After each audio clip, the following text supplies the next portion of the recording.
গৌতম বুদ্ধ বলেন, আমাদের মন এবং শরীর সুস্থ থাকার রহস্য হল চলে যাওয়া অতীতের কখনো আফসোস করবেন না এবং ভবিষ্যৎ নিয়ে অতিরিক্ত চিন্তা করবেন না, বরং সম্পূর্ণ সততার সঙ্গে বর্তমানে বাঁচুন। কিন্তু আমরা সত্যি কতটা বর্তমানে বাঁচি? আমরা বর্তমানে থাকতেই পারি না। যদি আমরা বর্তমানে বাঁচতে পারি, তাহলে আমাদের মন এবং শরীর দুটোই সুস্থ হয়ে যাবে এবং আমরা ভবিষ্যতে চিন্তা নিয়ে হতাশ হব না, আর না আমরা অতীতের দুঃখ নিয়ে কান্না করব, বরং বর্তমানে চলতে থাকা প্রত্যেকটি নিঃশ্বাস আমাদের আনন্দ দেবে। একবার একটি যুবক ছেলে গৌতম বুদ্ধের কাছে যায় আর বলে, প্রভু, আপনি কি আমার একটি প্রশ্নের উত্তর দেবেন? এরপরে গৌতম বুদ্ধ একটু হেসে বলে, বলো, কি জিজ্ঞেস করতে চাও? এরপর ছেলেটি বলে, প্রভু, আমার জীবনে এত বেশি দুঃখ কেন আছে? আমি সবসময় কেন এত দুঃখে থাকি? এরপরে গৌতম বুদ্ধ বলেন, কোথায় আছে তোমার দুঃখ? আমি তো দেখতে পাচ্ছি না। এরপর ওই ছেলেটি বলে, দুঃখ আমার ভিতরে আছে। এরপরে গৌতম বুদ্ধ একটু হেসে বলে, তুমি কি করে জানলে যে দুঃখ তোমার ভিতরে আছে? এরপর ছেলেটি বলে, কারণ আমার জীবনে কোনো আনন্দ নেই, আমি আমার জীবনের কোনো উদ্দেশ্য খুঁজে পাই না, আমি সবসময় উদাস হয়ে থাকি আর কোনো কিছুই আমার করতে ইচ্ছে করে না। এরপরে গৌতম বুদ্ধ বলে, সবার আগে তুমি আমাকে এটা বলো যে তোমার দুঃখের কারণ কি? এরপরে ছেলেটি বলে, কারণটাই তো আমি জানতে এসেছি আপনার কাছে। যদি আমি আমার দুঃখের কারণটা জানতাম, তাহলে আমি আপনার কাছে কেন আসতাম? এরপরে গৌতম বুদ্ধ বলেন, যখন দুঃখটা তোমার, তাহলে তার কারণটা আমি কি করে বলতে পারবো? এটা শোনার পরে এই ছেলেটি একটু চমকে যায় আর বলে, কিন্তু লোকে তো বলে আপনি অন্তর্যামী, আপনি সব কিছুই বলতে পারেন। এরপরে গৌতম বুদ্ধ বলেন, তোমার এই মানসিকতাটাই তোমার দুঃখের কারণ। তুমি সবসময় অন্যের ভরসায় বসে আছো। তোমার মনে হয় যে কেউ তোমার কাছে আসবে আর তোমার সব সমস্যার সমাধান করে দেবে। যখন আমরা অন্য কারোর ভরসায় বসে থাকি, তখন আমরা অন্যের উপরে নির্ভরশীল হয়ে পড়ি। যদি সে কোনো কিছু করে, তাহলে আমরা খুশি হয়ে যাব, আর যদি সে কোনো কিছু না করে, তাহলে আমরা দুঃখী হয়ে যাব। তাই যদি তুমি অন্যের উপরে ভরসা করো, তাহলে সবশেষে তুমি দুঃখই পাবে। কিন্তু যদি ভরসা নিজের উপরে করো, তাহলে সবসময় খুশিতে থাকবে। এরপরে গৌতম বুদ্ধ আবার বলেন, তোমার মনে হয় যেহেতু আমি বুদ্ধ, তাই আমি তোমার সব সমস্যার সমাধান করে দেব। কিন্তু না, তুমি একদম ভুল ভাবছো। আমিও তোমার মতোই একটি মানুষ, কেবল আমি জীবনকে জেনে গেছি, যে কারণে আমার মধ্যে থাকা সমস্ত প্রশ্ন শেষ হয়ে গেছে। আর যেদিন তোমার মধ্যেও কোনো প্রশ্ন থাকবে না, সেদিনের পর থেকে তোমাকে আর কোনো বুদ্ধের কাছে গিয়ে এটা জিজ্ঞেস করতে হবে না যে আমি কেন দুঃখে আছি। এরপরে গৌতম বুদ্ধ বলেন, তুমি কি কখনো ফুল দেখেছ? ছেলেটি বলে, ফুল তো সবাই দেখেছে। এরপরে গৌতম বুদ্ধ বলেন, একটি ফুল রাত্রে কলি থাকে, সকাল হবার সঙ্গে সঙ্গে সেটা ফুটে ওঠে, আর সন্ধ্যের সময় সেটা শুকিয়ে যায় এবং সেটা গাছ থেকে পড়ে মাটির সঙ্গে মিশে যায়। যদি একটি ফুল আগে থেকে এটা ভেবে নেয় যে সন্ধে হতে হতে সে মারা যাবে, তাহলে ফুলটি কখনোই ফুটতো না, ওই ফুলটি কখনোই তার সুগন্ধ ছড়াতে পারত না। একইভাবে যদি কেবলমাত্র তুমি তোমার সমস্যাগুলোকে দেখো আর সবসময় কেবল এটাই ভাবতে থাকো যে আমার জীবনে কত সমস্যা আছে, কত দুঃখ আছে, তাহলে তুমি সবসময় দুঃখেই থাকবে। তুমি কখনোই সুখকে খুঁজে পাবে না। যদিও তোমার জীবনে এমন হাজারো কারণ আছে যার জন্য তুমি এই মুহূর্তেই খুশি হতে পারো, কিন্তু তুমি সেই জিনিসগুলোকে দেখতেই চাও না। আর এটাই হলো তোমার দুঃখের সবথেকে বড় কারণ। যদি তুমি তোমার জীবনের সেই সমস্ত কিছুকে দেখতে পাও যার জন্য তুমি খুশি হতে পারো, তাহলে তোমার জীবনে আর খুশির অভাব হবে না। আর তখন তুমি তোমার জীবনকে জানতেও পারবে। এখন তোমার জীবনে যত দুঃখই থাকুক না কেন, তুমি যদি চাও, তুমি তোমার ওই দুঃখ থেকে বাইরে আসতে পারো। আবার তুমি যদি চাও, তুমি আরও বেশি ওই দুঃখের ভিতরে যেতে পারো। সব কিছু তোমার হাতেই আছে। কেউ তোমার জন্য কোনো কিছু করতে পারবে না, কেউ তোমাকে কোনো সাহায্য করতে পারবে না। যা কিছু করতে হবে তোমাকেই করতে হবে। আমি কেবল তোমাকে রাস্তা দেখাতে পারি। সেই রাস্তায় তুমি চলবে কি চলবে না, সেটা সম্পূর্ণ তোমার উপরে নির্ভর করে। এরপরে ছেলেটি বলে, কিন্তু প্রভু, কোনো না কোনো রাস্তা তো অবশ্যই আছে, যে রাস্তায় চললে যে কোনো মানুষ এই দুঃখ থেকে চিরদিনের জন্য মুক্তি পেয়ে যাবে। এরপরে গৌতম বুদ্ধ বলেন, মানুষ সব থেকে বেশি দুঃখী হয় নিজের চিন্তা দ্বারা। যখন মানুষ অতীতের কোনো ঘটনা নিয়ে বারবার চিন্তা করে আর আফসোস করে এবং ভবিষ্যৎ নিয়ে ভয়ের মধ্যে থাকে, তখনই তার মধ্যে দুঃখ জন্ম নেয়। আর চিরদিনের জন্য এই চিন্তা থেকে মুক্তি পাবার একমাত্র উপায় হলো সম্পূর্ণ সততার সঙ্গে বর্তমানে বেঁচে থাকা। যে মানুষ বর্তমানে বাঁচা শিখে যাবে, তার মধ্যে কোনো চিন্তা, কোনো দুঃখ থাকবে না। এরপরে ছেলেটি বলে, কিন্তু প্রভু, আমি সবসময় বর্তমানে কিভাবে থাকব? আমার জীবনে তো এখন অনেক বেশি সমস্যা আছে। এটা শোনার পরে গৌতম বুদ্ধ একটু হাসেন আর বলেন, যদি এখনই তোমার সামনে তোমার মৃত্যু চলে আসে তাহলে তোমার সমস্ত সমস্যাগুলো ছোট মনে হবে। এরপর ছেলেটি বলে, আপনি তো একদম ঠিক কথাই বলেছেন, কিন্তু আমি এখনই মরতে চাই না। এরপরে গৌতম বুদ্ধ বলেন, এটাও তোমার জীবনের একটি অনেক বড় সমস্যা যে তুমি তোমার সময় মতো মরতে চাও। এই পৃথিবীতে প্রত্যেকটি মানুষ এটাই ভাবে যে আমি এখনও অনেক বছর বেঁচে থাকব। যত দুর্ঘটনায় মানুষ মারা যাচ্ছে সেগুলো কেবলমাত্র অন্য মানুষের জন্য, আমার জন্য নয়। আমার কাছে এখন মৃত্যু আসবে না। প্রত্যেকটি মানুষ এটাই ভাবে যে মৃত্যু অন্যের জন্য, আমার জন্য নয়। কিন্তু তুমিই বলো, মৃত্যু কি এমন কোনো জিনিস যা আমার ইচ্ছে মতো আমার কাছে আসবে? মৃত্যু যার কাছে আসবে তাকে কেবল স্বীকার করতে হবে। আর যদি প্রত্যেকটি মানুষ এটা স্বীকার করে নেয় যে সে এখন এই মুহূর্তে মারা যেতে পারে, তাহলে তার জীবনের সমস্ত অলসতা, দুঃখ, চিন্তা, হতাশা সব কিছু দূর হয়ে যাবে। কারণ যে মানুষ এটা স্বীকার করে নেয় যে সে যে কোনো সময় মারা যেতে পারে, তখন সে তার এই অমূল্য জীবনের একটা মুহূর্তও নষ্ট হতে দেবে না। কারণ সে জীবনের এই সত্যটা জেনে যাবে, যে সময়টা চলে যায় সেটা আর ফিরে আসে না। যদি আমরা একটু মনোযোগ দিয়ে দেখি তাহলে দেখতে পাবো আমাদের এই জীবনটা অনেক ছোট। আমাদের জীবনের চিন্তা, আফসোস, অলসতা এই সমস্ত কিছু করার সময় নেই, কিন্তু আমরা তারপরেও এগুলো করে থাকি। কারণ আমাদের মনে হয় আমাদের জীবনটা অনেক বড়। আর এই কারণেই আমরা কখনোই মৃত্যুকে উপলব্ধি করি না, আর সবসময় দুঃখের মধ্যেই থাকি। আর যখন আমাদের জীবনের শেষ সময় চলে আসে তখন আমাদের মনে হয় যে আমরা তো জীবনে কোনো কিছুই করিনি, আমাদের সম্পূর্ণ জীবনটা এভাবে কেবল চিন্তা করতে গিয়েই কেটে গেছে। আর এমন আফসোসগুলো তারাই করে যারা ভাবে আমাদের জীবন অনেক বেশি লম্বা। তাই যদি তুমি এটা বুঝতে পারো যে মৃত্যু নিশ্চিত আর সেটা যে কোনো সময় আসতে পারে, এবং জীবনের সুখ ও দুঃখ এটাও চিরস্থায়ী নয়, তাহলেই তুমি এই জীবনে অনেক ভালোভাবে বাঁচতে পারবে। আর যখন তুমি তোমার জীবনে ওই মানসিক শান্তিটা পেয়ে যাবে, তখনই তুমি জানতে পারবে যে তোমার দুঃখের আসল কারণটা কী। আমার এই সমস্ত কথাগুলো তোমাকে কেবল রাস্তা দেখাতে পারে।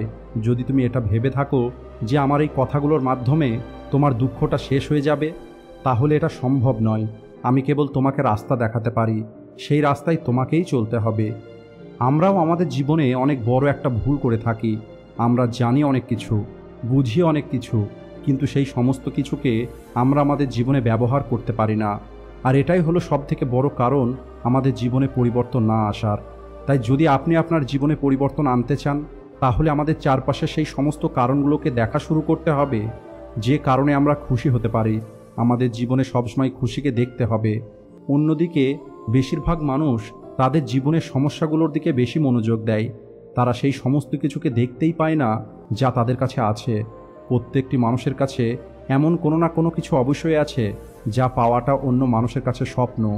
আর আমরা কেবল সেই চিন্তাগুলোই করে দুঃখী হই যা আমাদের কাছে নেই।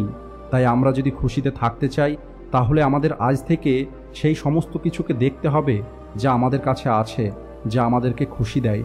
আর সেটা আমাদের এই মুহূর্ত থেকেই করতে হবে।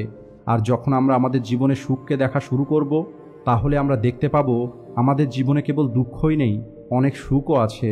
আর যখন আমরা সুখ এবং দুঃখ এই দুটোকেই দেখতে পাবো, তখন আমরা দেখব যে সুখ না আমাদের অতিরিক্ত খুশি দিতে পারে, আর দুঃখ না আমাদের অতিরিক্ত দুঃখী করতে পারে।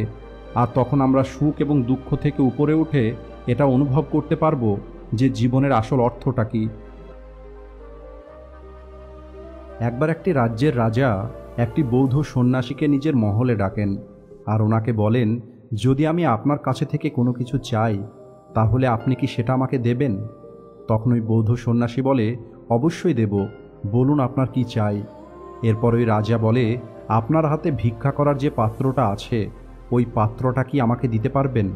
এরপরে ওই বৌদ্ধ সন্ন্যাসী কোনো প্রশ্ন না করেই নিজের ভিক্ষার পাত্রটি রাজার হাতে দিয়ে দেয়। ওই সন্ন্যাসীর কাছে ওনার পোশাক ছাড়া কেবলমাত্র ওই ভিক্ষার পাত্রটাই ছিল, যা আজ কোনো কিছু না ভেবেই ওই রাজাকে দিয়ে দিয়েছে। এরপরে রাজা অনেক খুশি হয়, আর এর পরিবর্তে ওই বৌদ্ধ সন্ন্যাসীকে একটি বড় সোনার পাত্র দেয়, যে পাত্রের চারিদিকে হিরে লাগানো ছিল। এরপরে ওই বৌদ্ধ সন্ন্যাসী ওই পাত্রটি নেয় আর জঙ্গলের মধ্যে দিয়ে নিজের কুঠিরের দিকে যাওয়া শুরু করে। রাস্তায় যেতে যেতে একটি চোর ওই সন্ন্যাসীর হাতে সোনার পাত্রটি দেখতে পায়, আর ওই পাত্রটি চুরি করার উদ্দেশ্যে ওই চোরটি সন্ন্যাসীর পিছনে পিছনে যাওয়া শুরু করে। ওই বৌদ্ধ সন্ন্যাসীটি বুঝতে পারে যে একটি চোর তার পিছনে পিছনে আসছে। এরপরে ওই সন্ন্যাসী ভাবে, এই সোনার পাত্রটির কারণেই ওই চোরটি আমার পিছনে পিছনে আসছে আর আমার মানসিক শান্তিকেও নষ্ট করছে।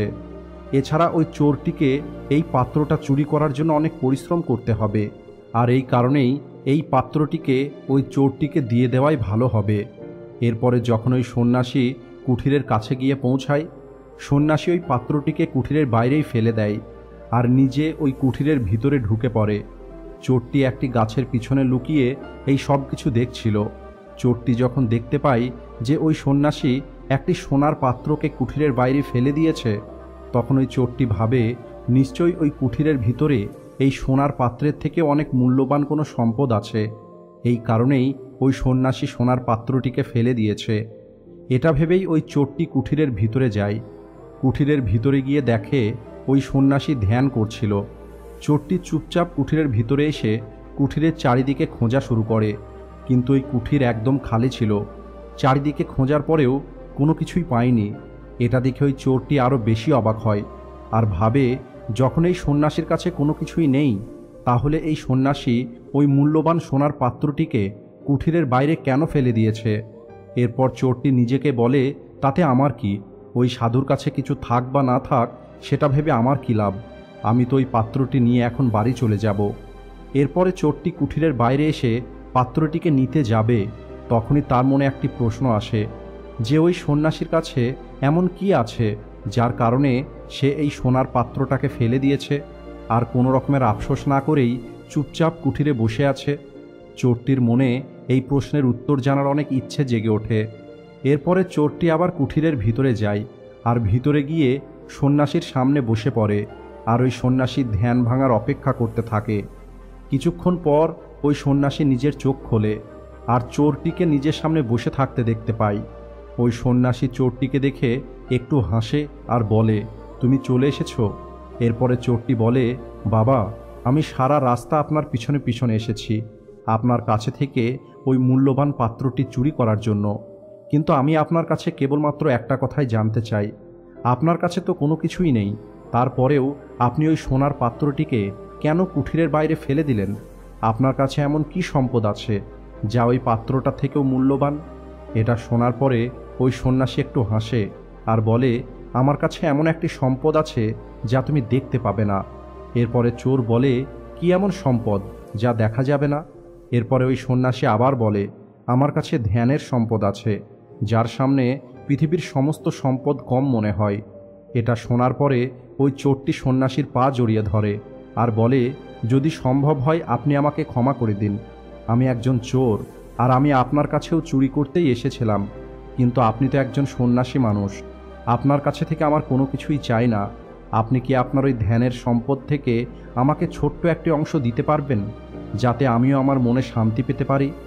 এটা শোনার পরে ওই সন্ন্যাসী আবার একটু হেসে বলে, যদি তুমি চাও তুমিও আমার মতো ধ্যানের অমূল্য সম্পদ পেতে পারো, এর জন্য তোমার ভিতরে ধৈর্য থাকতে হবে। এটা শোনার পরে চোরটি বলে, কিন্তু বাবা, আমি তো ধ্যান করতে জানি না, তাই সবার আগে আপনি আমাকে ধ্যান করা শেখান। এরপরে সন্ন্যাসী একটু হাসে আর বলে, ধ্যান করা অনেক সহজ, ধ্যান করার জন্য তোমাকে বেশি কিছু করতে হবে না, সবার প্রথমে তোমাকে একটি শান্ত এবং আরামদায়ক জায়গা বেছে নিতে হবে। এরপর তোমাকে সেখানে বসে পড়তে হবে আর তোমার দুটো হাতকে পায়ের উপরে রাখতে হবে, আর তোমার হাতটা এমনভাবে রাখবে যাতে হাতের আঙুলগুলো উপর দিকে থাকে। এরপর তোমাকে তোমার চোখ বন্ধ করতে হবে আর একটি লম্বা নিঃশ্বাস নিতে হবে, আর চেষ্টা করবে যখন তুমি নিঃশ্বাস নেবে তখন তুমি তোমার প্রত্যেকটা নিঃশ্বাসকে বোঝার চেষ্টা করবে যে কিভাবে নিঃশ্বাস তোমার ভেতরে যাচ্ছে ও বাইরে বেরিয়ে আসছে। প্রথম প্রথম কিছুদিন তোমার মনে অনেক রকমের চিন্তা আসবে, কিন্তু যখনই তোমার চিন্তা চলে যাবে পুনরায় তুমি তোমার নিঃশ্বাসের দিকে মনোযোগ দেবে। তোমাকে আর কোনো কিছুই করতে হবে না, কেবল তোমার ভিতরে এবং বাইরে আসা নিঃশ্বাসের দিকে মনোযোগ দিতে হবে। সময়ের সঙ্গে সঙ্গে তোমার নিঃশ্বাস নেওয়ার গতি কম হয়ে যাবে আর তখন তোমার মন শান্ত হওয়া শুরু হবে, আর ধীরে ধীরে একটি সময় এমন আসবে যখন তোমার মন থেকে সমস্ত চিন্তা দূর হয়ে যাবে আর তোমার মন চিরশান্ত হয়ে যাবে। এরপরে ওই সন্ন্যাসীর বলা উপায় মতো ওই চোরটিও ধ্যান করা শুরু করে। চোরটি চুরি করা বন্ধ করে দেয় আর ধীরে ধীরে ওই চোরের জীবন সম্পূর্ণ বদলে যায়। যদি আমরা আমাদের চারপাশে দেখি তাহলে আমরা দেখতে পাব যে অনেক লোক আছে যারা ধ্যান করতে চায়, কিন্তু তারা এটা জানে না যে ধ্যান কিভাবে করতে হয়। ধ্যান অনেকভাবেই করা যায়, কিন্তু এর মধ্যে সবথেকে সহজ পদ্ধতি হলো নিজের চোখ বন্ধ করে বসে পড়া এবং নিজের সম্পূর্ণ মনোযোগ নিজের নিঃশ্বাসের দিকে দেওয়া। আর যখন আপনি অনেক দিন ধরে এটা করতে থাকবেন, তখন আপনি নিজেকে আপনার শরীর ও আপনার মনের থেকে আলাদা অনুভব করবেন। আর এটাই হলো সেই অবস্থা যেখানে আপনার মন থেকে সমস্ত দুঃখ, কষ্ট ও চিন্তা দূর হয়ে যাবে। সবশেষে একটা কথা মনে রাখবেন, ধ্যান যে কেউ করতে পারে নিজের মনকে শান্ত করার জন্য। ধ্যানের সঙ্গে ধর্মের কোনো সম্পর্ক নেই। আপনি যদি দুঃখ, কষ্ট ও চিন্তামুক্ত একটি জীবন চান এবং নিজেকে জানতে চান, তাহলে আজ থেকেই ধ্যান করা শুরু করুন। অনেকেই গৌতম বুদ্ধের শিষ্য হতে চাইত। গৌতম বুদ্ধ কিছু মানুষকে কোনো কিছু না বলে নিজের শিষ্য তৈরি করে নিত, আবার কিছু শিষ্যকে পরীক্ষা দিতে হতো। আর একদিন গৌতম বুদ্ধের কাছে একটি ছেলে আসে, আর ছেলেটি বলে যে, প্রভু, আপনি আমাকে আপনার শিষ্য তৈরি করে নেন। এরপরে গৌতম বুদ্ধ ছেলেটিকে বলে, তুমি যদি আমার শিষ্য হতে চাও তাহলে তোমাকে একটি পরীক্ষা দিতে হবে, আর সেটা হলো একদিন ও একটি রাত্রি তোমাকে শ্মশানে কাটাতে হবে। আর তুমি ওই একটি দিন ও রাত্রে যাই কিছু শিখবে সেটা এসে আমাকে বলতে হবে, তারপরেই তুমি আমার শিষ্য হতে পারবে। এরপরে ওই ছেলেটি এটা শোনার পর একটু অবাক হয় আর বলে, দিনে তো ঠিক আছে, কিন্তু রাত্রে শ্মশানে থাকাটা তো অনেক ভয়ানক ব্যাপার। এরপরে গৌতম বুদ্ধ বলে, সেটা কি রকম? এরপরে ছেলেটি বলে, কারণ শ্মশানে ভূত প্রেত থাকতে পারে আর তারা আমাকে ধরে নেবে। এরপরে গৌতম বুদ্ধ বলে, তুমি কি এখনো পর্যন্ত ভূত প্রেত দেখেছো? এরপরে ছেলেটি বলে, না, কিন্তু আমি অনেকের মুখে শুনেছি, আর আমি কিছু মানুষকে দেখেছি যাদের মধ্যে ভূত প্রেত চলে আসে আর তারা অদ্ভুত রকমের ব্যবহার করে। এরপরে গৌতম বুদ্ধ বলেন, তাহলে আজ তোমার কাছে অনেক ভালো একটি সুযোগ আছে এটা জানার যে ভূত প্রেত সত্যি আছে কি নেই। তুমি ওই শ্মশানে একদিন ও একটি রাত থেকে এসো, আর তারপরে তুমি এসে বলবে যে ভূত প্রেত সত্যি আছে কি নেই। যদি তুমি ভূত প্রেত দেখতে পাও তাহলেও সেটা আমাদের বলবে যে ভূত প্রেত কেমন হয়, আর যদি না দেখতে পাও তাহলে তুমি এটা জেনে যাবে যে ভূত প্রেত হয় না। তুমি ভয় পেও না, ওই শ্মশানে যে ঘটনাই ঘটবে সেটা তুমি আমার কাছে এসে বলবে। এরপর ছেলেটি বলে, ঠিক আছে, যদি আপনি এটাই চান তাহলে আমি একটা দিন ও একটি রাত শ্মশানেই কাটাবো। এরপরে গৌতম বুদ্ধ বলেন, ঠিক আছে, তুমি এখন যাও আর আশ্রমে বিশ্রাম করো, আর আগামীকাল সকালে শ্মশানের উদ্দেশ্যে বেরিয়ে পড়বে। ওই ছেলেটি চলে যাবার পর গৌতম বুদ্ধ ওনার 4টি শিষ্যকে বলে, কাল তোমরা সবাই শ্মশানে যাবে, আর তোমরা এই ছেলেটির প্রতি খেয়াল রাখবে, কিন্তু মনে রেখো ছেলেটি যেন জানতে না পারে তোমরা তার প্রতি নজর রেখেছ। পরের দিন সকালে ছেলেটি গৌতম বুদ্ধকে প্রণাম করে আর বলে, যেমনটা আপনি বলেছিলেন আমি আজ শ্মশানের জন্য রওনা দিচ্ছি। এরপরে বুদ্ধ ছেলেটিকে আশীর্বাদ করে আর বলে, ঠিক আছে, তুমি যাও। ছেলেটি শ্মশানে যায়, সারা দিন এবং সারা রাত্রি শ্মশানে একাই থাকে, আর পরের দিন ফিরে আসে। এরপর ছেলেটিকে দেখে গৌতম বুদ্ধ একটু খুশি হয়, আর গৌতম বুদ্ধ ওই ছেলেটিকে জিজ্ঞেস করে যে ওই একটা দিন ও একটা রাত্রে শ্মশানে তুমি কি কি দেখেছিলে এবং কি কি শিখেছ সেটাই এখন বলো। এরপর ছেলেটি বলে, আমি ওখানে সকাল সকাল পৌঁছে যাই। কিছুক্ষণ পর আমি দেখতে পাই যে কিছু মানুষ একটি মৃত ব্যক্তিকে নিয়ে আসছে। কিছু লোক দুঃখী ছিল আর কিছু লোক অনেক খুশি ছিল। তারা বলছিল যে মানুষটা মারা গেছে সে অনেক ভালো কাজ করেছে, ওই মানুষটি অনেক ভাগ্যবান। এরপর তারা ওই মৃত ব্যক্তিকে দাহ করে চলে যায়। কিছুক্ষণ পর সেখানে আরও দুটো মৃত ব্যক্তিকে নিয়ে আসা হয়। এই দুজনের মধ্যে একজন অনেক ধনী লোক ছিল আর একজন অনেক গরিব লোক ছিল। ধনী লোকের চিতাটা চন্দন কাঠ দিয়ে সাজানো হয়, অন্যদিকে ওই গরিব লোকটির চিতাটা সাধারণ কাঠ দিয়ে সাজানো হয়। আর সবার প্রথমে ধনী লোকের চিতাতে আগুন দেওয়া হয়, এরপরে ওই গরিব লোকটির চিতাতে আগুন দেওয়া হয়। আর আমি দূরে দাঁড়িয়ে এই সব কিছু দেখছিলাম। এরপরে গৌতম বুদ্ধ বলেন, তুমি ওই দুটো চিতাকে দেখে কি বুঝতে পেরেছ? এরপরে ছেলেটি বলে, ওই দুটো মানুষের চিতা একই রকমের ছিল, দুটো মানুষের শরীর ওই চিতাতে একইভাবে পুড়ে যাচ্ছিল, আর সবশেষে যা বেঁচে ছিল সেটাও একই রকমের ছিল। এর কিছুক্ষণ পর ওই শ্মশানে আরও একটি মৃত মহিলাকে নিয়ে আসা হয়। ওই মহিলার স্বামী অনেক দুঃখী ছিল, আর সেখানে যত লোকজন এসেছিল সবাই অনেক দুঃখী ছিল। সবাই ওই মহিলার স্বামীকে সান্ত্বনা দিচ্ছিল। আর এদের মধ্যে আমি দেখেছি কিছু লোক অনেক জ্ঞানী ছিল, যারা অনেক জ্ঞানের কথা বলছিল। ওই লোকগুলো বলছিল যে একদিন এই শ্মশানে সবাইকে আসতে হবে, আর এই কারণেই জীবনে আমাদের সবসময় ভালো কাজ করা দরকার, অন্যের উপকার করে বেঁচে থাকা দরকার, কোনো মানুষকে কখনো কষ্ট দেওয়া উচিত নয়। সম্পদের পিছনে সবসময় ছুটে বেরিয়ে কোনো কিছু পাওয়া যায় না, কারণ সবশেষে আমাদেরকে একদিন এই শ্মশানেই আসতে হবে। এরপরে ওই শ্মশানে আর কেউ আসেনি। আমি সম্পূর্ণ রাত ওই শ্মশানেই কাটাই, আর পরের দিন সকালে আপনার কাছে ফিরে আসি। এরপর গৌতম বুদ্ধ জিজ্ঞেস করেন, কোনো ভূতপ্রেত দেখতে পাওনি? এরপর ছেলেটি বলে, না, আমি ওখানে কোনো ভূতপ্রেত দেখতে পাইনি। সারা রাত্রি আমি নিজেকেই ভয় পেয়েছি, নানান রকম পশু পাখির আওয়াজের কারণে ভয় পেয়েছি, কিন্তু সারা রাত্রে আমি কোনো ভূতপ্রেত দেখতে পাইনি। এরপরে গৌতম বুদ্ধ ছেলেটিকে বলে, ঠিক আছে, তুমি এখন যেতে পারো, আর আশ্রমে গিয়ে বিশ্রাম করো, কারণ আগামীকাল পুনরায় আরও এক দিন ও এক রাতের জন্য তোমাকে ওই শ্মশানে গিয়ে কাটাতে হবে। এরপর ছেলেটি এটা শোনার পরে বলে, আপনি এটা কি বলছেন? আপনার কথাই আমি সম্পূর্ণ একটা দিন ও রাত্রি শ্মশানে কাটিয়েছি, আর ওই সময়টা আমি কিভাবে পার করেছি সেটা একমাত্র আমিই জানি। আমি দ্বিতীয়বার ওই শ্মশানে আর যেতে পারবো না। এরপরে গৌতম বুদ্ধ বলেন, দেখো, যে গুরুত্বপূর্ণ শিক্ষাটা তোমাকে শেখানোর জন্য আমি ওখানে পাঠিয়েছিলাম সেটা তুমি এখনো পর্যন্ত শেখোনি। তুমি আর একটা দিন ও রাত্রি ওখানে কাটাও, তাহলে তুমি সেই শিক্ষাটা অবশ্যই পাবে। এরপর এই ছেলেটি বলে, ঠিক আছে, আমি আপনার কথা মতো আর একটি দিন ও রাত্রি শ্মশানে কাটাবো। পরের দিন সকালে ছেলেটি পুনরায় গৌতম বুদ্ধের আশীর্বাদ নিয়ে শ্মশানের উদ্দেশ্যে যাত্রা শুরু করে। আর একটি দিন ও রাত্রি শ্মশানে কাটানোর পরে ওই ছেলেটি গৌতম বুদ্ধের কাছে ফিরে আসে। এরপরে গৌতম বুদ্ধ জিজ্ঞেস করেন, তুমি কি সেই শিক্ষাটা পেয়েছো যা আমি তোমাকে শেখাতে চেয়েছিলাম? তখন ছেলেটি বলে যে হ্যাঁ, আমি এই শিক্ষাটি পেয়েছি। এরপরে গৌতম বুদ্ধ জিজ্ঞেস করেন, ঠিক আছে, তাহলে বলো তুমি ওই শ্মশানে কি পেয়েছো? এরপরে ছেলেটি বলে, আমি দেখলাম যে কিছু মানুষ সন্ধ্যের সময় আমাকে কাঁধে করে নিয়ে আসছে। আমার পিছনে বেশ কিছু লোকজন কান্না করতে করতে আসছে। কিছু মানুষ আমার ওপরে ফুল ছড়াচ্ছে। যে সমস্ত লোকগুলো আমার পিছনে আসছিল তারা সবাই দুঃখী ছিল। কিছু মানুষ দুঃখী হবার অভিনয় করছিল, আবার কিছু মানুষ সত্যিই অনেক দুঃখী ছিল, আর তারা আমার বাবা ও ভাইকে সান্ত্বনা দিচ্ছিল।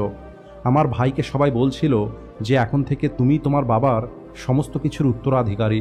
আবার কিছু লোক বলছিল যে এটা অনেক খারাপ হয়েছে। এরপরে আমাকে চিতাতে শোয়ানো হয়, আর বাকি সমস্ত কাজ শুরু করা হয়।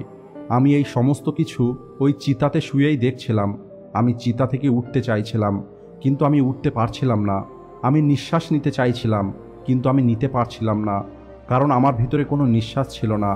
আমি আমার বাবাকে জড়িয়ে ধরতে চাইছিলাম, কিন্তু আমি উঠতে পারছিলাম না। এরপরে আমার উপরে কাঠ সাজানো হচ্ছিল, আমার মুখ ঢেকে দেওয়া হয়েছিল।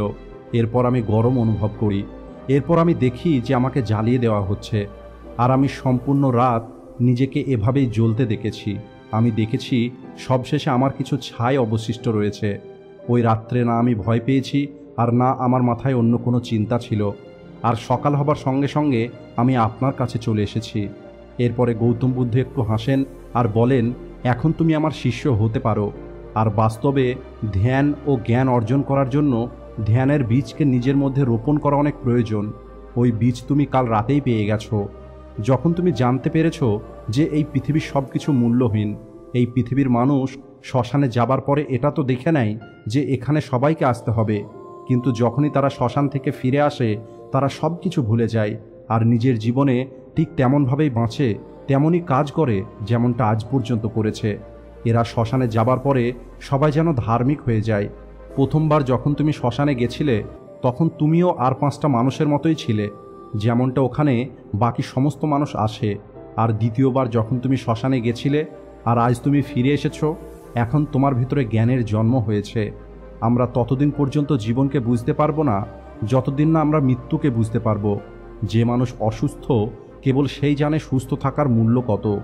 যে জ্ঞান তুমি কাল রাতে অর্জন করেছো সেটাই তোমাকে তোমার জীবনের লক্ষ্য তৈরি করতে হবে, তাহলেই তুমি একজন সত্যিকারের জ্ঞানী হয়ে উঠতে পারবে। একবার একটি চাষি অনেক দুঃখী ছিল। তখন একজন ওই চাষিকে বলে, তুমি গৌতম বুদ্ধের কাছে যাও, গৌতম বুদ্ধ তোমার সমস্ত দুঃখের সমাধান করে দেবে। এটা শোনার পরে ওই চাষি গৌতম বুদ্ধের সঙ্গে দেখা করার জন্য যায়। যেমনটা আমাদের সবার জীবনে ঘটে থাকে, একইভাবে ওই চাষির জীবনেও অনেক সমস্যা ছিল। ওই চাষি ভাবে যে গৌতম বুদ্ধ তার জীবনে সব সমস্যা থেকে মুক্তি পাবার কোনো না কোনো উপায় অবশ্যই বলে দেবেন, যার কারণে আমার সব সমস্যাগুলো রাতারাতি ঠিক হয়ে যাবে। এরপরে ওই চাষি গৌতম বুদ্ধের কাছে গিয়ে পৌঁছায় আর গৌতম বুদ্ধকে বলা শুরু করে, প্রভু, আমি আমার জীবনে অনেক সমস্যার মধ্যে আছি, আর সবাই বলে আপনি সবার সমস্যার সমাধান করে দেন, আর এই কারণে আমি আপনার কাছে এসেছি। এটা শোনার পরে গৌতম বুদ্ধ একটু হাসেন। এরপরে চাষি বলে, প্রভু, আমি একজন চাষি, আর আমার চাষ করতে অনেক বেশি ভালো লাগে, কিন্তু আমার কাছে আমার যতটা প্রয়োজন ততটা জমি নেই, আর যতটা জমি আমার কাছে আছে আমি ততটা জমিতে চাষও করতে পারি না। আগের বছরে বৃষ্টি কম হবার কারণে আমার ফসল শুকিয়ে গেছিল, আর এই বছরে অতিরিক্ত বৃষ্টি হবার কারণে আমার ফসল ডুবে গেছে। আর যখন কোনো একটি বছরে ঠিকঠাকভাবে ফসল হয় তখন জঙ্গলের পশু এসে আমার অর্ধেকের বেশি ফসল খেয়ে নেয়। এভাবেই ওই চাষি তার সমস্যা গৌতম বুদ্ধকে বলতে থাকে, আর গৌতম বুদ্ধ কোনো কিছু না বলেই ওই চাষির কথা মনোযোগ দিয়ে শুনতে থাকে। এরপরে চাষি বলা শুরু করে, প্রভু, আমার বাড়িতে স্ত্রী আছে, আমি তাকে অনেক ভালোবাসি, আর আমার স্ত্রী আমার অনেক খেয়ালও রাখে, কিন্তু কখনো কখনো সে আমাকে অনেক বেশি বিরক্ত করে, আর তখন আমার মনে হয় যদি আমার জীবনে কোনো স্ত্রী না থাকতো তাহলেই হয়তো ভালো হতো। আবার কখনো কখনো আমি আমার স্ত্রীর ওপরে অনেক সন্তুষ্ট হয়ে যাই, কারণ সে আমার অনেক উপকারও করে। এছাড়া আমার দুটো বাচ্চা আছে, আমার দুটো বাচ্চাও অনেক ভালো এবং সংস্কারী, কিন্তু কখনো কখনো তারা আমার একটা কথাও শোনে না, আর তখন আমার মনে হয় যে যদি আমার কোনো বাচ্চা না থাকতো তাহলেই ভালো হতো। এভাবেই ওই চাষি নিজের অনেক সমস্যার কথা গৌতম বুদ্ধকে বলতে থাকে, আর গৌতম বুদ্ধ কোনো কথা না বলে চুপচাপ ওই চাষির কথা শুনতে থাকে। সবশেষে যখন চাষি তার সমস্যার কথা বলতে বলতে ক্লান্ত হয়ে যায় আর নিজের কাছে বলার মতো কোনো কিছু থাকে না, তখন চাষি চুপচাপ বসে অপেক্ষা করতে থাকে যে এবার হয়তো গৌতম বুদ্ধ তাকে তার সমস্যার সমাধান দেবেন। কিন্তু গৌতম বুদ্ধ কোনো কিছুই বলেননি। আর কিছুক্ষণ চাষি অপেক্ষা করার পরে বলে, আমি আমার সমস্যা নিয়ে আপনার কাছে এসেছি, আপনি কি আমার সমস্যার সমাধান করবেন না? এরপরে গৌতম বুদ্ধ বলেন, তোমার এই সমস্যার কোনো সমাধান আমি করতে পারবো না। এটা শোনার পরে ওই চাষি একটু অবাক হয় আর বলে, আমি শুনেছি আপনি সবার সমস্যার সমাধান করেন, আর আপনি বলছেন আমার সমস্যার সমাধান করবেন না। আমার সমস্যার সমাধান কি এই কারণে করবেন না কারণ আমি একজন গরিব চাষি? এরপরে গৌতম বুদ্ধ বলেন, তুমি যে সমস্যার কথা বলছো এটা তো প্রত্যেকটা মানুষের জীবনেই আছে। তোমার জীবনে নতুন কোনো সমস্যা নেই। এই সমস্যা থেকে আজ পর্যন্ত কেউ মুক্তি পায়নি, আর এই সমস্যা থেকে কেউ কোনোদিন মুক্তি পাবেও না। এটা তো জীবনের একটি নিয়ম, সবার জীবনেই এমনটা হয়। কখনো আপনজন আমাদের পর মনে হয়, আবার কখনো পরকে আমাদের আপন মনে হয়। কখনো সব কিছু আমাদের ভালো লাগে, আবার কখনো সব কিছু আমাদের খারাপ লাগে। কখনো আমরা অনেক বেশি খুশি হয়ে যাই, আবার কখনো আমরা অনেক বেশি দুঃখীও হয়ে যাই। এটা জীবনের একটি নিয়ম। জীবনের এই চক্র থেকে আজ পর্যন্ত কেউ বাঁচতে পারেনি, আর না কেউ তোমাকে বাঁচাতে পারবে। তাই আমিও তোমাকে তোমার এই সমস্যা থেকে বাঁচাতে পারবো না। প্রত্যেকটা মানুষের জীবনে এই সমস্যাগুলো আছে, আর এই সমস্যা নিয়েই প্রতিটা মানুষ দুঃখী। যদি তুমি পরিশ্রম করে কোনো একটি সমস্যার সমাধান করে ফেলো তাহলে দেখবে নতুন আর একটা সমস্যা তোমার সামনে চলে এসেছে। তুমি এই সমস্যাগুলো থেকে পালিয়ে যেতে পারবে না। এছাড়া জীবনের কোনো ভরসাও নেই। আজ যাকে তুমি চাও সেও একদিন তোমাকে ছেড়ে চলে যাবে, আর একদিন এই জীবনও তোমাকে ছেড়ে চলে যাবে, তুমিও একদিন চলে যাবে। কিন্তু এই সমস্যাগুলো আজ থেকে 1000 বছর আগেও ছিল, আর আজ থেকে 1000 বছর পরেও এই সমস্যাগুলো থাকবে। তুমি এই সমস্যাগুলোকে কখনোই শেষ করতে পারবে না। তুমি কেবল এই সমস্যাগুলোর সঙ্গেই খুশি খুশি বেঁচে থাকা শিখতে পারো, আর এটাই তোমার হাতে আছে, আর কোনো কিছুই নেই। গৌতম বুদ্ধের মুখে এইসব কথা শুনে ওই চাষিটা একটু রেগে যায় আর বলে, সবাই মিথ্যা বলে যে আপনি অনেক বড় মহাত্মা, আপনি সবার দুঃখ দূর করে দেন। আমি অনেক আশা নিয়ে আপনার কাছে এসেছিলাম, কিন্তু আপনি তো আমার একটাও সমস্যার সমাধান করলেন না। তাহলে আপনি কী রকমের মহাত্মা? আর আপনার কাছে আমার আশাই বৃথা হয়েছে। আপনার থেকে ভালো তো ওই সাধু ছিল যে 3 বছর আগে আমার ঘরে এসেছিল, যে আমার সমস্যার সমাধানের জন্য আমার বাড়িতে পুজো করিয়েছিল, আর পুজো করার পরে আমার মনে অনেক শান্তি এসেছিল, আমার দুঃখ কম হয়ে গেছিল। কিন্তু আপনি তো আমার কোনো সমস্যার সমাধানই করেননি, আর আপনি আমাকে মানা করে দিলেন। এরপরে গৌতম বুদ্ধ বলেন, তোমার বাড়িতে পুজো করানোর পরে তোমার সমস্যা কি শেষ হয়ে গেছে? তুমি কি আগের থেকে এখন বেশি সমস্যার মধ্যে নেই? যেমনটা আমি আগেই বলেছিলাম, এই দুঃখগুলো কখনোই তোমার জীবন থেকে যাবে না। এরপরে ওই চাষি বলে, তাহলে কি আমি এটা মেনে নেব? যে আপনি আমার কোনো সাহায্য করতে পারবেন না, আর আপনি আমার কোনো সমস্যার সমাধানও দিতে পারবেন না? যদি আপনি আমার এই ছোট্ট সমস্যার সমাধান না করতে পারেন, তাহলে আপনি মানুষকে উপদেশ কেন দেন? তাহলে আপনার উপদেশের মূল্যই বা কী? এটা বলে ওই চাষি ওখান থেকে যাওয়া শুরু করে। তখন গৌতম বুদ্ধ বলেন, আমি তোমার জীবনের সব সমস্যার সমাধান তো করতে পারবো না, তবে আমি তোমার জীবনের একটি সমস্যার সমাধান করতে পারবো, যে সমস্যাটা তোমার জীবনের সমস্ত সমস্যার কারণ। তোমার জীবনের ওই সমস্যাটা হলো, তুমি এটা চাও না যে তোমার জীবনে কোনো সমস্যা থাকুক, আর এটাই তোমার জীবনের সমস্ত সমস্যার কারণ। যদি তুমি এটা স্বীকার করে নাও যে যতদিন পর্যন্ত আমরা বেঁচে থাকব ততদিন পর্যন্ত আমাদের জীবনে এই সমস্যাগুলো থাকবে, কেউ এই সমস্যাগুলো থেকে বাঁচতে পারবে না, তাহলে তুমি এই সমস্যাগুলো নিয়ে অতিরিক্ত চিন্তা করা ছেড়ে দেবে। জীবনে সমস্যা আসাটা স্বাভাবিক, আর প্রত্যেকের জীবনেই কোনো না কোনো সমস্যা অবশ্যই আসে। তোমার মনে হয় তুমি এই পৃথিবীর সব থেকে দুঃখী, তোমার মতো দুঃখ এই পৃথিবীতে আর কারো কাছেই নেই। তুমি যদি এমনটা মনে করো, তাহলে তুমি তোমার চারপাশের লোকজনকে দেখো, তাদের জীবনে কি তোমার জীবনের মতো কোনো সমস্যা নেই? তুমি যদি ওই মানুষগুলোকে জিজ্ঞেস করো, তাহলে দেখবে তারাও বলবে যে তারাই হলো পৃথিবীর সব থেকে দুঃখী মানুষ। দুঃখ ছোট হোক বা বড়, প্রত্যেকের কাছে তার নিজের দুঃখটাকেই বড় মনে হয়। কেউ কখনো অন্যের দুঃখ নিয়ে ভাবে না। যখন আমাদের জীবনে কোনো দুঃখ থাকে না, তখন আমরা অন্যদের উপদেশ দিই, এমনটা করো, অমনটা করো, তাহলে তোমার জীবনে সুখ চলে আসবে। তুমি এত দুঃখে কেন থাকো? জীবনে সুখ এবং দুঃখ তো আসতেই থাকবে, সব কিছু ঠিক হয়ে যাবে। কিন্তু যখন ওই একই সমস্যা আমাদের সামনে আসে, তখন আমরা এই কথাটা ভুলে যাই, আর তখন আমরা ওই সমস্যাটা নিয়ে ভাবতে ভাবতে নিজের দুঃখকে বাড়াতে থাকি। তাই যার উপরে সমস্যা থাকে তারই কেবল সমস্যাটা বড় মনে হয়, এছাড়া বাকি সবার অন্যের দুঃখ ছোটই মনে হয়। আর এটাই হলো তোমার জীবনের সমস্যা, যে তুমি চাও তোমার জীবনে কোনো সমস্যা না থাক, আর তোমার এই চাওয়াটাই তোমার জীবনের সমস্ত দুঃখের কারণ।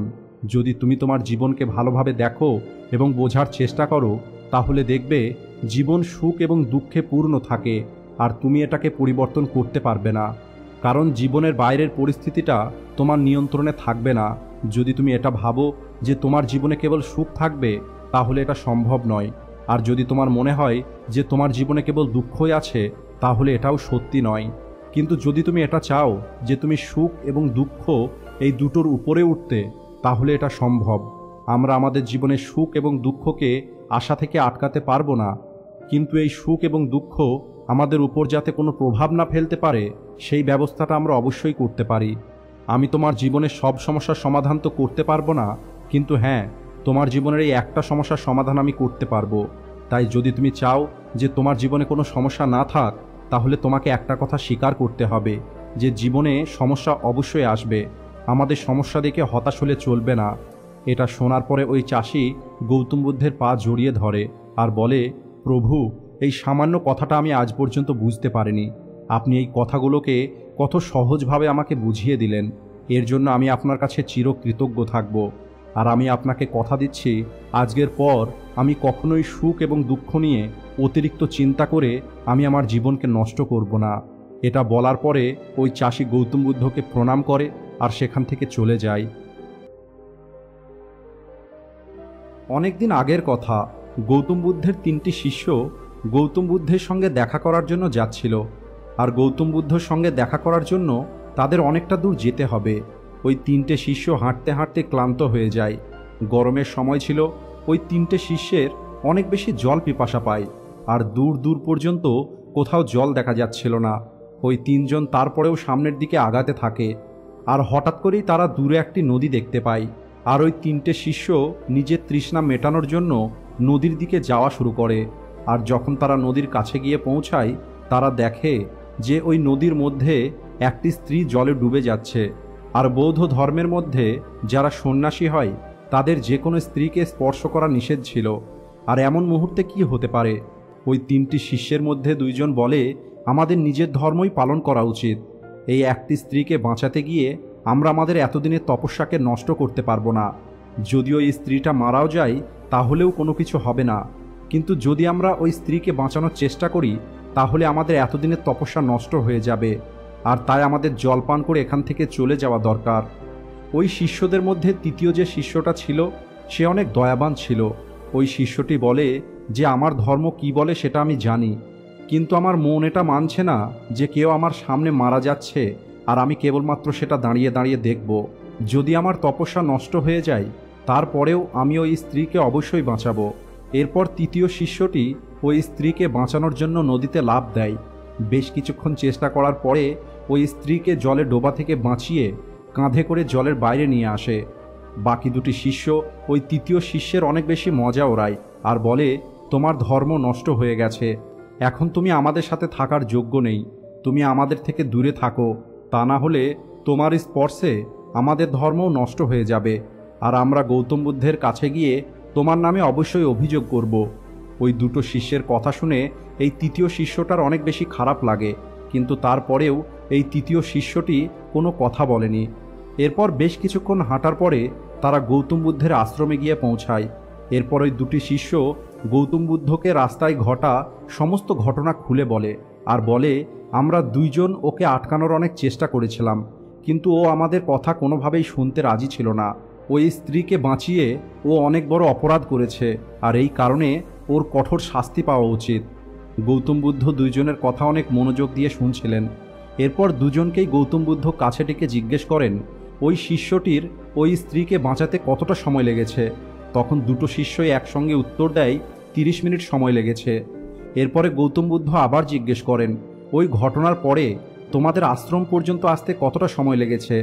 এরপর দুইজন আবার উত্তর দেয়, আশ্রম পর্যন্ত আসতে আমাদের 8 ঘন্টা সময় লেগেছে। এরপর গৌতম বুদ্ধ একটু হাসে আর ওই দুজনকে বলে, ওই শিষ্যটি ওই স্ত্রীকে বাঁচানোর জন্য কেবলমাত্র 30 মিনিট ওই স্ত্রীকে নিজের কাঁধে নিয়েছিল, যা একটি ভালো কাজ ছিল আর একটি দয়াবান মানুষই এটা করতে পারে।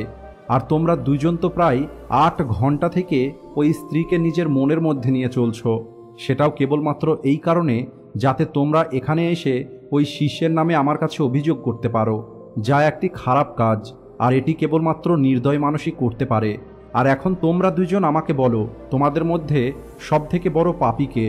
এরপরে দুটো শিষ্যই অনেক বেশি লজ্জিত হয়, কারণ তারা বুঝতে পারে যে পাপ কেবলমাত্র শরীরই করে না, আমাদের মনও করে থাকে। বন্ধুরা, এই ছোট্ট গল্প থেকে আমরা একটা কথাই বুঝতে পারি যে কেবলমাত্র যে কাজগুলো আমরা করি সেই কাজের মাধ্যমেই আমরা পাপ করি না, বরং যদি আমরা কোনো কিছু সম্পর্কে খারাপ চিন্তা করি সেটাও আমাদের অপরাধ হবে। তাই আজকের পর থেকে আপনি আপনার কাজের তো খেয়াল রাখবেনই, সঙ্গে আপনি কি চিন্তা করছেন তারও খেয়াল রাখবেন, কারণ যেমন আপনি চিন্তা করবেন ঠিক তেমনই আপনি কাজ করবেন। ভিডিও ভালো লাগলে লাইক ও শেয়ার করতে ভুলবেন না। Thanks for watching.